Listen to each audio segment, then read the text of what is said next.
What's up, Honda Bros, and welcome to another video. Today is a very exciting day because we are going to be featuring a car with a very interesting build, because if I was to build or modify my own car, it would look very similar to this. Let's go check it out.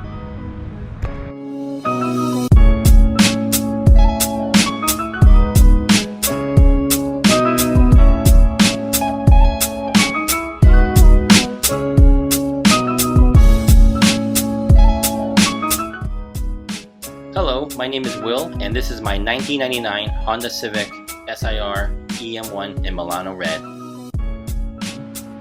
And some of the things I've done when I purchased the vehicle a couple years ago, I replaced the front headlights with aftermarket JDM look, and I removed the front H logo just to give the JDM front grille look. I also purchased SR front emblem logo from 0304 EP3. I also installed aftermarket 16-inch wheels running off of Continental Extreme Contact GW SO6 all-season tires. I also purchased rear ASR sway bar with the bracket. Also, I installed rear trunk strut brakes as well for better handling. I also purchased aftermarket brakes. These are Wilwood 4-piston brakes with braided lines front and rear. And the rear brake pads, I have Hawk brake pads I installed just to give it that little extra stopping power. And then moving to the interior, I purchased Integra Type R DC2 seats at pretty clean condition. And then when I purchased the vehicle, the previous owner, I guess, threw in the actual Integra Type R formats. And also I was able to luck out and grab a driver's side Type R Civic format off the new FK9 Civics. And then with the interior, I still have the factory deck. I installed it with a double din Pioneer deck.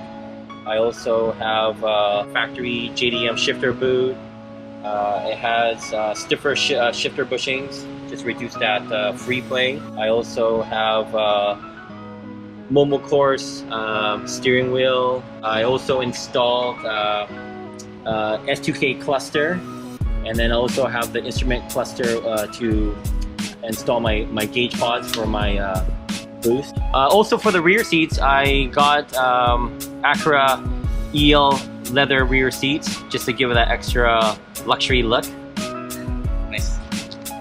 And then in terms for the engine, when I purchased the vehicle used, it came, I guess as we call the Frankenstein or hybrid motor.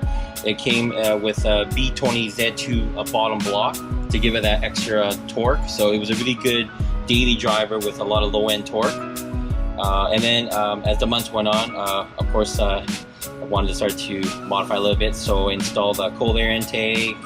I did a header. I also installed the intake manifold. So the intake manifold, actually, this is a little different one. This one's an Edelbrock Victor X, but it was actually spliced open, so it was ported out and then welded back, and I got it powder coated black, painted. And then I also have a Skunk 2 70mm throttle body. And then I also have ID injectors, 1000. And then with the fuel pressure regulator, and also have a Honda 300 SV.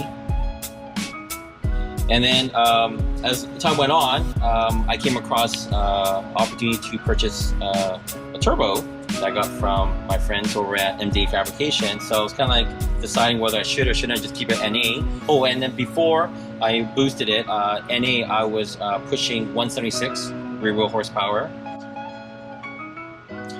So then later down the road, I purchased the turbo from my friends over at MD Fabrication.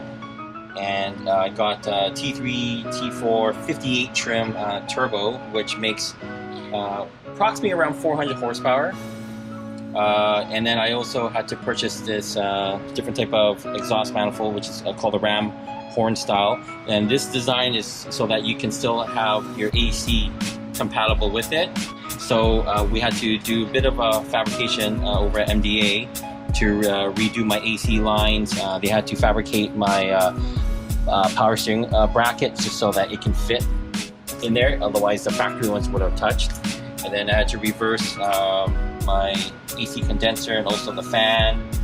And yeah, after a little bit of work and tuning, I was able to push out at a stock. Sorry, not stock. I was able to push out at a 10-pound boost, 296 of the wheels with about 220 torque. This is actually the first time I've seen a turbo car which has an AC working, and it's very interesting that the guys at MDA Fabrications really went out of their way and customized your AC lines. Yeah. And your transmission is just the stock. The stock. The stock. Yeah, stock transmission with the final drive gear, I think 4.4. But later down the road, if I was able to come across LSD ITR tranny or even a GSR LSD tranny, I may have that in the works because I can have some longer gears. But for the meantime, it works great. I have no issues. So have you tracked this car before? Yeah, I recently went to Mission last October, the last day of the track time, and just took a novice course just to learn. Was that your first time? For your first time, yes. Okay. It was a very good experience. Nice. Do you daily drive this car, being knowing that it has turbo, or does it compromise you in some way? No, I use that as my daily, so even if it rains, I still drive it. No issues. Of course, when it snows, I won't drive it. Of course, the tires. Yes. What are your future plans for this car? My future plans. I currently have a B18 C5 bottom block that's sleeved, and I got it with CB pistons with Evo rods. And I'm currently in the works of getting that installed here, so that way I can max out my boost. And I'm trying to achieve around close to 400 at the wheels. Wow. Wow. This thing rips then. Yes.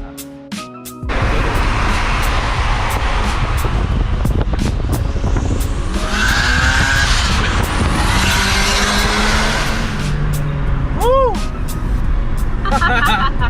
Oh my god, that was... So that wraps up our video for today, guys. Special... That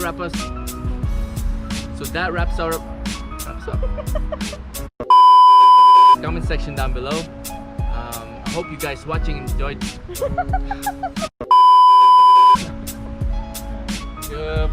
Balik-baliktad na. So that wraps up our video for today, guys. Special thanks to Will for coming out and letting us showcase his unique build. What did you guys think of his build? Let me know in the comment section down below. I hope you guys enjoyed watching this video. Don't forget to like and subscribe. Thank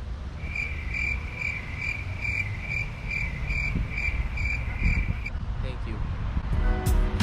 Stay tuned for more. Thank you.